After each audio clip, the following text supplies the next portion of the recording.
কালি একো হেৰি নাথাকে পৰহি যেহেতু অন্তিম যাত্ৰা হ'ব অন্তিম যাত্ৰাত মই যোগ দিব কাকো অনুৰোধ নকৰো কিন্তু অন্ততঃ টেলিভিছনত যাতে চাব পাৰে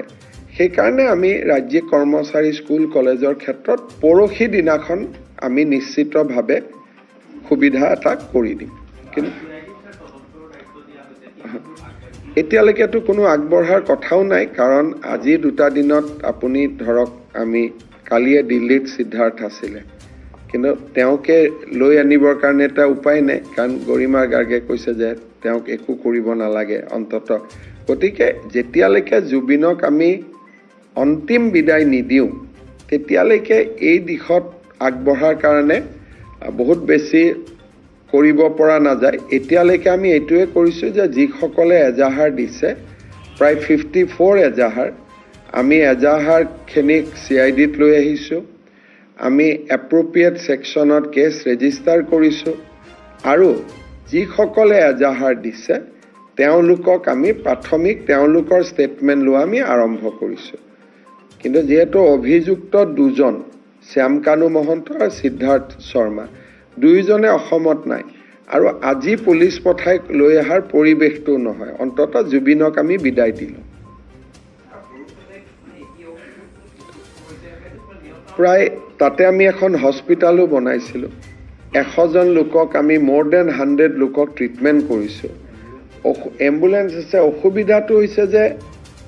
মানুহে জুবিনক চোৱাৰ পিছত আতৰি অহা নাই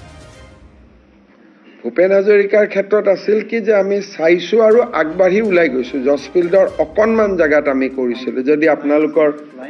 মান আছে যে লাইন পাতিছে চাইছো উলাই গৈছো ইয়াতে যিসকলে সোমাইছে তেওঁলোক উলাই যোৱা নাই আৰু সেই কাৰণে এটা এম্বুলেন্স এখনো যদি কোনোবা ফালে লৈ যাব লাগে তাৰো মেনুভাৰ কৰাৰ এতিয়া তাতে অৱস্থা নাই যিটো অৱস্থা চলি আছে কিন্তু এতিয়া আমি 2 নম্বৰ গেটখন পেশেন্ট ডাঙৰীয়া কেশৱ মহন্ত আৰু মই আমি তেখেতৰ জুবিন গাৰ্গৰ পত্নী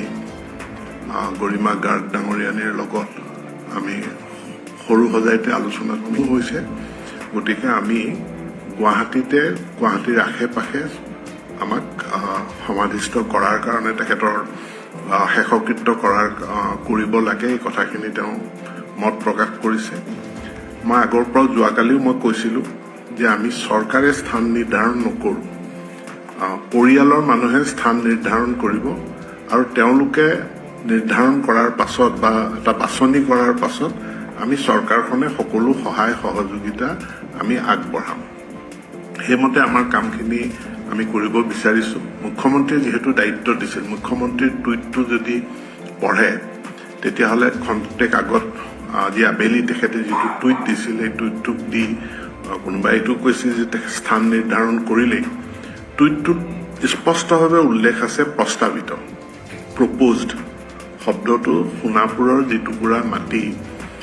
হাতীদুৰা যিটুকুৰা মাটি চাফ চিকুণ কৰিবলৈ দিয়া হৈছে সেই টুইটটোত স্পষ্ট আছে যে ইট ইজ প্ৰপ'জড এইটো কোনো চূড়ান্ত কৰা হোৱা নাই কাৰণ মাটি এটুকুৰা সুইটেবল হ'বনে নহয় সেইখিনি চাবলৈ হ'লে মাটি টুকুৰা প্ৰথমে পৰিষ্কাৰ কৰিলেহে আমি প্ৰকৃত ভিউ এটা আমি পাব পাৰো তাক চাফা কৰিলেহে আমি ভিউ এটা পাব পাৰো গতিকে স্থানটোক আৱৰ্জনা মুক্ত কৰা বা হাবি জংগল যদি আছে তাক পৰিষ্কাৰ কৰা বা অন্য কিবা বস্তু যদি আছে তাক পৰিষ্কাৰ কৰা সেই কামখিনি কৰি কৈছে এইটো প্ৰস্তাৱিত এতিয়া আমি গৰিমা গাৰ্গ ডাঙৰীয়ানীৰ মনৰ কথাখিনি তেখেতে হাতজোৰ কৰি অসমবাসীলে সেৱা জনাই পেলাই কৈছে যে আমি গুৱাহাটীৰ সকলোৰে সুবিধা হোৱাকে গুৱাহাটীৰ আশে-পাশে বিচাৰিছো সেই কথাখিনি আমি কণ্টেক্ট পাছতে কেবিনেট বৈঠক আছে মাননীয় মুখ্যমন্ত্ৰীক আমি অৱগত কৰিম